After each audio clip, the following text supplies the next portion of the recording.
The fork shook in my hand. Not from age. From the way the room suddenly felt tilted, like the floor had shifted half an inch without warning. The diner was warm. Too warm. Steam fogged the windows, blurring the outside world into pale gray smudges. A neon sign buzzed faintly above the counter, flickering between open and OPN, like it couldn't decide if it wanted to exist. Somewhere behind me, a coffee pot clinked against glass. Plates scraped. Someone laughed too loud. And yet I couldn't hear any of it properly, because my phone was still glowing in my palm. I hadn't meant to open it again. I told myself I was done looking, that whatever was on that screen couldn't change what had already happened. But my thumb moved anyway, slow, traitorous, like it had a mind of its own. There they were. All of them. A long wooden table. Candles burning low. A turkey carved clean down the middle. My son's arm slung comfortably around his wife's shoulder. The kids pressed close, cheeks flushed, glasses raised mid-toast. The caption read, "Full house. Full hearts. Happy Thanksgiving from our family to yours." I stared at the photo longer than I should have. Not because I didn't understand it, but because I did. There was no empty chair. No corner left unexplained. No space that looked like it had been waiting for someone. No space for me. The waitress appeared at my table just then, her voice gentle, practiced. "You ready to order, hun?" I looked up at her and smiled. A real one. The kind you learn how to use when breaking down would take too much effort. "Pumpkin pie," I said. "And some tea." She nodded, already turning away. "Coming right up." I placed my phone face down on the table. My suitcase sat beside the booth, upright and obedient, like it still believed it had somewhere to go. The handle was scratched from the walk. My shoes ached. My cardigan smelled faintly of airplane seats and recycled air. I hadn't cried. Not at the airport. Not on the sidewalk. Not even when I first saw the photo. But sitting there, under paper turkeys taped to the window, surrounded by strangers who had somewhere else to be, it hit me. I wasn't late. I wasn't lost. I hadn't misunderstood. I had arrived exactly where I was meant to be, just not where I was promised. The pie arrived warm, steam curling up toward my face. I took a bite. The crust flaked apart softly. Cinnamon, nutmeg, familiar things. And for the first time all day my hands stopped shaking. Outside, the sky darkened early, the way it does when winter is coming whether you're ready or not. I took another bite and wondered how long someone can stand in one place before the waiting turns into something else entirely. I didn't know it yet, but that photo, the one I hadn't commented on, the one I hadn't shared, was about to cost my family far more than a missed pickup. And when they finally realized what they'd done, it would already be too late. I paid the check slowly, not because I needed time to count the bills, but because standing up felt like admitting something I wasn't ready to name yet. The waitress slid the receipt toward me and gave a small nod, the kind people give when they sense a story they're not meant to hear. "You travel safe," she said. "I will," I replied. Outside, the cold slapped my cheeks awake. The kind of cold that doesn't rush, just settles into your bones and waits. I pulled my coat tighter and wrapped my scarf twice around my neck. The airport lights glowed behind me like a city that had already moved on. I didn't call anyone. I didn't text. I just started walking. Each step felt stubborn, deliberate, like I was proving something to myself rather than escaping. Cars passed, tires hissing against pavement. A shuttle roared by, packed with people who were already late for dinner, already expected. No one expected me, and that realization hurt less than it should have. Half a mile down the road, my feet began to protest. These weren't walking shoes, they were invited guest shoes. Shoes meant to be seen at a table, crossed politely beneath a chair, not scuffed against sidewalks in a strange city. I laughed softly at that. Shoes, like people, are often dressed for roles they never get to play. That's when I saw it. A squat little building with a flickering neon sign. Väliainen, weekly rates available. Nothing special. Beige walls. A vending machine humming like it was tired of existing. But there were lights on. Warm ones. That was enough. Inside, the lobby smelled faintly of old carpet and lemon cleaner. A man sat behind the counter watching a football game on a television barely bigger than a picture frame. He glanced up, eyes dull but curious. "Need a room?" "Yes," I said. "Just one night." He didn't ask questions. Didn't check if I was visiting family or waiting on someone. He just slid a form toward me. Room 114. The key was light in my hand, almost fragile. The room itself was exactly what I expected. 2 mismatched lamps. A bedspread patterned in colors that had once been fashionable. A heater that rattled like it had opinions. I sat on the edge of the bed and finally took my shoes off. My feet throbbed, but my chest felt quiet. I checked my phone then. 3 missed calls. 2 texts. All from my son. Mom, where are you? We're worried. No apology. No explanation. Just confusion, as if I were the one who'd vanished. I set the phone down. Instead, I reached into my bag and pulled out my notebook. The same one I use for grocery lists and half-finished thoughts. I opened it to a blank page and wrote the first sentence that came, without polishing it, without softening it. I am not spare. I am not extra. I am not an afterthought. I underlined it twice. The heater kicked on. The room warmed. Somewhere down the hall, a door slammed. Life continuing, indifferent and honest. Lying back on the bed, I stared at the ceiling crack that ran like a thin fault line above me and wondered how long I'd been quietly shrinking to fit places that never intended to hold me. At the time, I thought that night was the worst part. I was wrong, because the morning brought a message that would change how I saw my family forever and force me to make a decision I had been avoiding for years. Morning arrived without ceremony.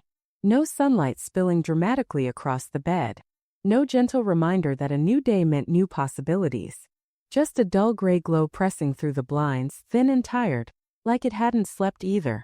I woke before my alarm, habit, not hope. The heater clicked off and on, arguing with itself. My back ached. My throat felt dry. For a moment I forgot where I was. Then the unfamiliar ceiling came back into focus, along with the quiet knowledge of why I was there. The motel room didn't judge me. That felt important. I swung my legs over the edge of the bed and reached for my phone, telling myself I was only checking the time. The screen lit up immediately. A new message. From my son. Mom, I'm so sorry. We thought your flight was tomorrow. Can you come to the house today? The kids really want to see you. I read it twice. Then a third time slower. Not because it was confusing, but because of what it didn't say. No mention of the photo. No explanation for the dinner. No acknowledgement of the empty pickup lane, the waiting, the silence. Just an invitation. A correction. A casual "can you?" As if the night before could be folded up neatly and put away. I set the phone face down and went to the bathroom. The mirror showed a woman I almost didn't recognize. Hair slightly flattened from sleep. Lines deeper than I remembered. Eyes tired but clearer somehow, like they'd finally stopped asking for permission. I brushed my hair carefully. Applied a small dab of lipstick. Not for them. For me. A reminder that I was still allowed to take up space in my own skin. Downstairs, the lobby smelled like burnt coffee and yesterday's cleaning spray. The same man sat behind the counter, now watching a morning news loop. He didn't look up when I returned the key. "Check out?" he asked. "Yes," I said. Outside, the cold felt sharper than yesterday, cleaner too. The sky had turned that brittle November blue, high, endless, unapologetic. I didn't go back to the airport right away. Instead, I walked. Past a gas station. Past a closed tire shop. Until I saw a small postal annex squeezed between 2 buildings like it had learned to survive by staying useful. Inside, a young woman with chipped nail polish smiled at me. "Can I help you?" "I need an envelope," I said. "And a stamp." I knew the address by heart. I sat at a narrow counter and pulled out my notebook, tearing out a clean page. The words didn't rush this time. They came steady. "Emma, you once told me I was your safe place." I didn't understand then how much that mattered. How rare it is to be seen without conditions. This Thanksgiving didn't go as planned. But I found something unexpected in the quiet. Space to remember who I am when I stop waiting to be invited.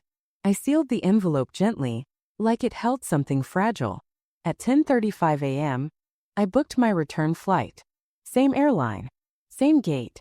Different woman boarding. I spent the afternoon in a cafe near the terminal, one with big windows and decent tea. I watched families pass by, hands full, lives moving forward. I didn't envy them. Not anymore. When the plane finally lifted off, I didn't look back at the city. I looked inward. And that's when I realized something unsettling. This wasn't just about Thanksgiving, or the airport, or a missed pickup. This had been happening for years, and I had let it. By the time I landed back home, I knew I couldn't return to my life the same way I'd left it. But what I found waiting for me, hidden in a drawer I hadn't opened in years, would force me to decide just how much I was willing to change. Home smelled the same. Lavender cleaner. Old wood. A faint trace of chamomile from the tea I hadn't finished before leaving. The porch light was still on, casting a small, patient circle onto the steps, as if it had been waiting for me to come back and explain myself.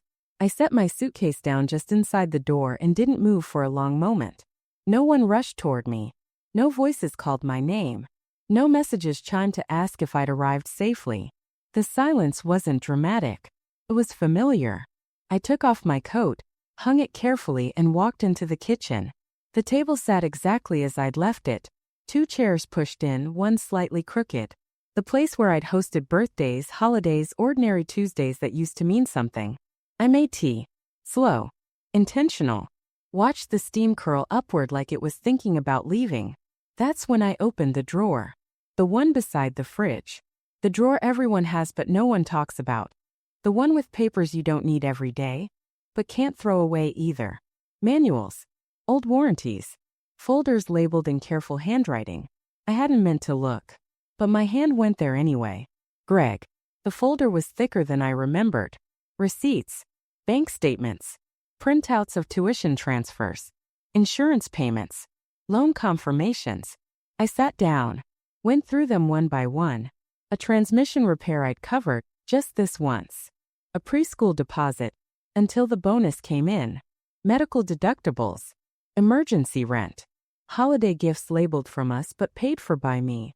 It wasn't one big thing. It never is. It was dozens of small yes stacked so neatly they looked like love. I opened another folder. Emma. Thinner. Softer. Cards in bubble handwriting. Photos mailed instead of texted. Thank you notes folded carefully like they mattered. The difference between the 2 folders sat heavy in my lap. One built from expectation, the other from choice. I closed both and leaned back in my chair. That's when my phone buzzed. Greg. Mom, please. We really need to talk. I didn't answer. Not because I was angry, because I was finally listening to myself. The next morning, I was at the bank before the doors opened. Frost clung to the steps, making them slick, but I climbed them slowly, steadily, wearing my oldest boots and the navy cardigan I'd bought for a dinner I never attended. A young teller greeted me politely. How can I help you today, Mrs. Wexler? I'd like to review my accounts, I said. All of them. Inside a glass-walled office, a woman named Natalie pulled up my information. Her eyebrows lifted slightly as the list scrolled. You have several recurring transfers to family members, she said gently. Yes, I replied. I'd like to stop them. She paused. All of them. Yes. Another pause, longer this time. And the power of attorney on file? She asked. Gregory Wexler currently. Revoke it. The word felt clean in my mouth. She didn't argue. Didn't ask why. Just nodded and printed the form. When I signed my name, my hand didn't shake. Outside, the frost had melted. I walked home slowly, stopped at the bakery, bought myself a fresh roll. The kind with sugar crusted on top. No reason.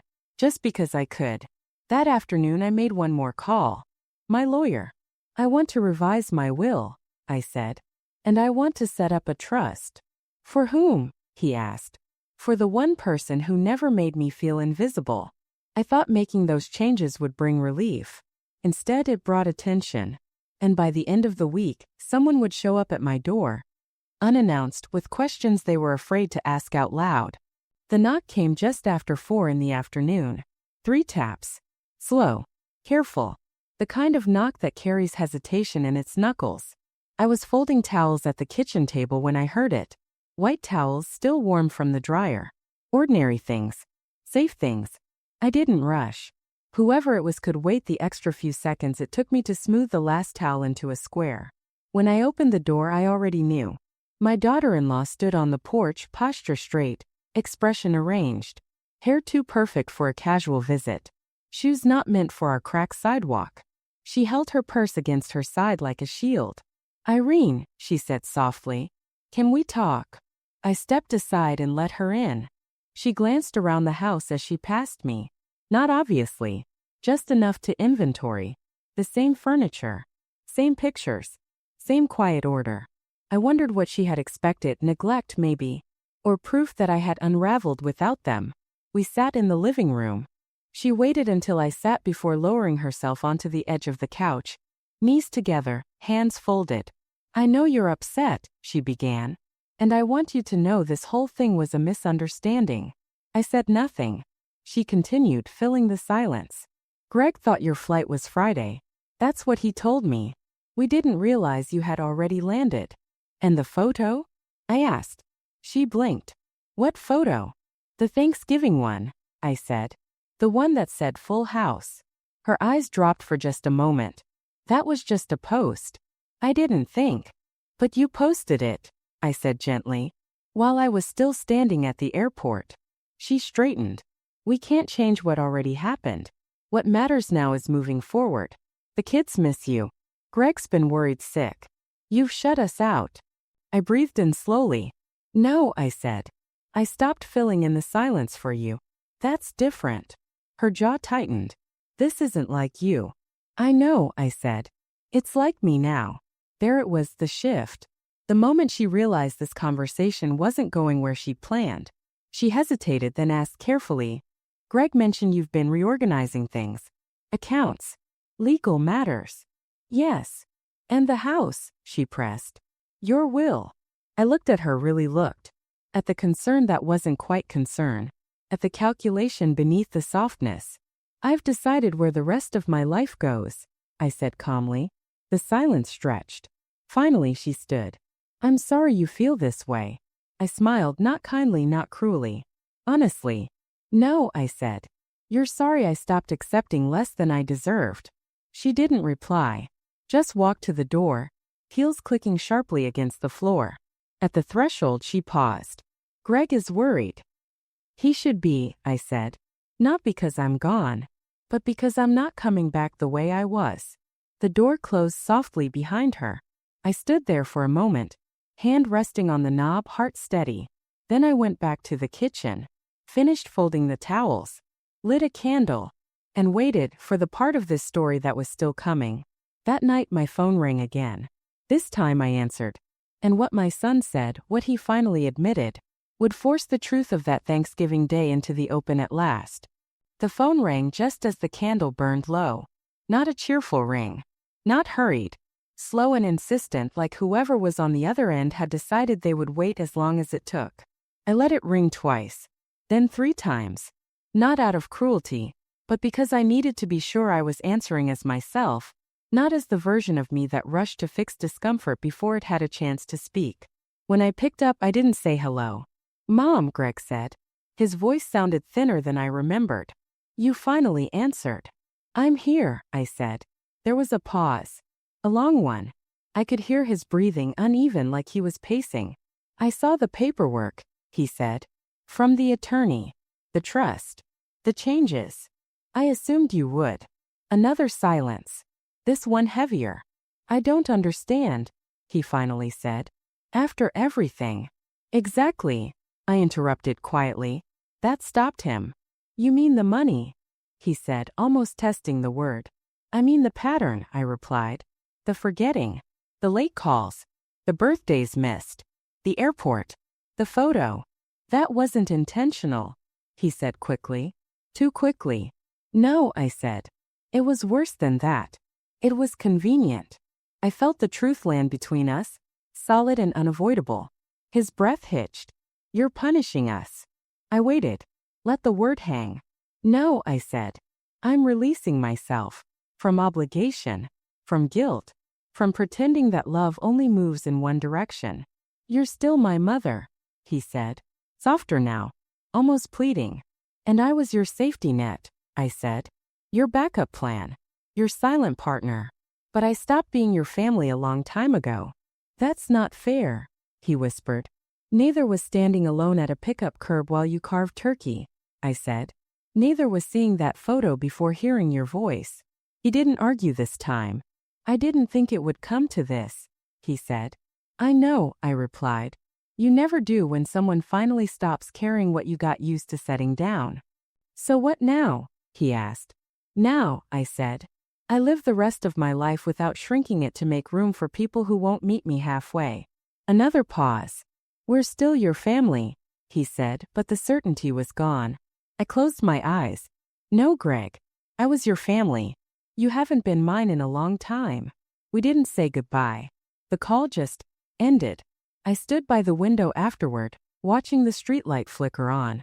Snow drifted down in thin, quiet sheets. The world didn't crack open. Nothing dramatic happened.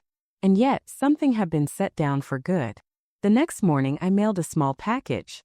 Inside were a pair of silver earrings I'd once bought for a girl who never noticed, a copy of the trust documents, and a note written carefully, deliberately. These are yours. Not because you asked, but because you showed up. 3 days later, my phone rang again. Grandma, Emma said, voice shaking with tears and laughter tangled together. I don't even know what to say. You already did, I told her. The day you came without needing a reason. That night, I sat by the fire and thought about the airport. The photo. The pie. And for the first time, the opening scene made sense, not as betrayal but as clarity. I thought that call was the end. But some truths don't settle quietly. And one final confrontation, unplanned, unavoidable, was still waiting to test whether I would hold my ground or step back into the silence. The quiet after that call felt different. Not fragile. Not temporary. Settled. I slept better than I had in months, deep unbroken sleep, the kind that doesn't need dreaming to feel complete. When I woke, the house was still. The radiator clicked softly. Snow traced thin white lines along the edges of the windows like someone had outlined the world with care. I made tea and stood at the sink watching steam rise, thinking, so this is what it feels like when nothing is chasing you. The phone stayed silent all morning. No texts. No apologies disguised as concern. No pressure to soften what I had finally said out loud. By early afternoon, I almost believed it was over. Almost. That's when the knock came again. This one was different. Not hesitant. Not careful. Firm. Certain. Rehearsed. I didn't look through the window this time. I already knew who it was. Greg stood on the porch alone, coat unzipped, hair flattened by the cold. His hands were shoved into his pockets like he wasn't sure what to do with them. He looked older than the last time I'd seen him. Not just tired, cornered. Mom, he said before I could speak. We need to talk. In person. I stepped back and let him in. He walked through the house like it belonged to someone else now. His eyes moved too much. Noticing. Measuring. The way people do when they're afraid something has shifted beyond repair. We sat at the kitchen table. The same one. He didn't waste time. I didn't come to fight, he said. I came to understand. I nodded. Then listen. He swallowed. You didn't even tell us you were changing everything. The trust. The will. Cutting us out like we don't matter. I didn't cut you out, I said calmly. I stopped bleeding quietly. His jaw clenched. That's dramatic. No, I replied. It's accurate. He ran a hand over his face. Do you have any idea how this looks? To Meline? To the kids? I met his eyes. Do you have any idea how it felt to be forgotten? Silence dropped between us. Not awkward. Honest. You could have just said something, he muttered. I did, I said. For years. In smaller ways. In ways that were easy to ignore. He opened his mouth, then closed it again. Why Emma? He asked finally. Why her? Because she never treated me like an obligation, I said. She didn't wait until she needed something to remember I existed. That's not fair, he snapped. She doesn't have kids. She doesn't understand how busy life gets. Then maybe, I said softly, she understands love better than you think. His shoulders sagged then. Not defeated. Exposed. I never meant to hurt you, he said. I know, I replied. And that's what makes it hurt more. He stood abruptly. So that's it? You're just done with us. I stood too, not to match him but to stay level. I'm done being invisible, I said. If you want a relationship with me, It won't be built on guilt or money or silence anymore. He looked around the room one last time. This isn't how families work, he said. No, I answered. This is how honesty works. He left without another word. The door closed, and for the first time I didn't wait for it to reopen. I thought that was the final test. But endings have a way of revealing their meaning only in hindsight. And it wouldn't be until one quiet evening, alone with a single slice of pie, that the opening moment finally came into focus. It was quiet the evening it finally made sense. Not the heavy quiet that follows an argument. Not the waiting quiet that asks you to listen harder. This was different. Complete. The kind of quiet that doesn't expect anything from you. I stood in my kitchen with the lights dimmed low, the house wrapped in that soft amber glow that makes even ordinary walls feel kind. Outside, snow fell slowly, not in a rush, not trying to prove anything. Just falling because that's what it was meant to do. I set a plate on the table. One plate. A fork. A napkin. And a slice of pumpkin pie. I bought it earlier that day from the bakery down the street. Not for a holiday. Not for tradition. Just because I wanted it. The woman behind the counter asked if it was for something special. I said, yes, and left it at that. I sat down, and suddenly, without effort, without force, the image from the beginning returned to me. The airport, the glowing screen, the photo, the table with no empty chair. For weeks, I'd replayed it as rejection, as proof that I hadn't mattered. But sitting there now, alone by choice, something shifted. That table hadn't been full. It had been crowded. Crowded with noise, with convenience, with roles everyone played because it was easier than telling the truth. A table where love was assumed, not practiced. Where presence was expected, not earned. There had never been a seat for me there. Not really. And that wasn't the tragedy. The tragedy would have been squeezing myself into it anyway. I took a bite of the pie. It tasted exactly the way it had that night in the diner, warm, familiar, earned. The taste of choosing myself after a lifetime of waiting to be chosen. I thought of the knock at the door, the phone calls, the paperwork, the lines I had finally drawn. None of it had been revenge. It had been recognition. Recognition that love without respect is a slow erosion. That silence, when used wisely, can speak louder than years of explaining. That family isn't proven by blood or obligation, but by who notices when your chair is empty. I finished the pie and leaned back, hands folded in my lap. For the first time in a long time, I didn't feel lonely. I felt placed. Earlier that afternoon, Emma had sent a photo. Not posed. Not polished. Just her at her tiny kitchen table, silver earrings in her ears, holding a mug of tea with a crooked smile. The message read, "Thinking of you. I saved you a seat." I smiled. That's when I understood the truth behind the opening moment. The one that had hurt so much it cracked something open inside me. They didn't take my place. They showed me I never belonged there. And that knowledge didn't shrink me. Freed me. I cleared the plate, rinsed it, and placed it carefully in the cupboard. Not because I had to, but because I wanted the room to feel ready for tomorrow. For my life. For mornings without dread. For evenings without pretending. For relationships that didn't require me to disappear in order to survive. Before turning out the light, I paused at the table, ran my hand over the smooth wood, and whispered, not to anyone else but to myself, I choose where I sit now. If you've ever waited to be remembered, if you've ever stood in a place meant for reunion and realized no one was coming, know this, you are not extra, you are not spare, and you are never required to stay at a table that won't make room for you. Sometimes the bravest thing you can do is leave quietly and build your own place in the world. Your seat is yours to choose.